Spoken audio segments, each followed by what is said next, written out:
கொழும்பு கொட்டாஞ்சேனை கல்பொத்த பகுதியில் மேற்கொள்ளப்பட்ட துப்பாக்கிச் சூட்டு சம்பவத்தில் சம்பவ இடத்தில் ஒருவர் உயிரிழந்துள்ளார். அது தொடர்பான காணொளிகள் வெளியாகியுள்ளது.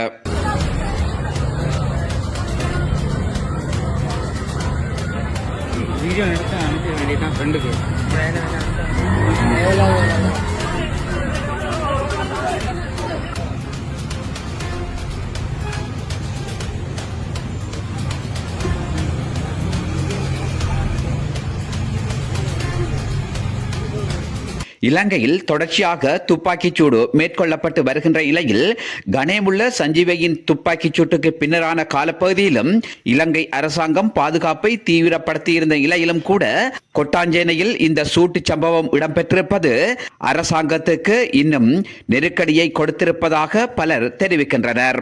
இது அரசியல்வாதிகளால் திட்டமிட்டு நடத்தப்படுகின்ற மிலேச்சத்தனமான செயற்பாடு என்றும் பலர் தெரிவித்து வருகின்றமை குறிப்பிடத்தக்கது.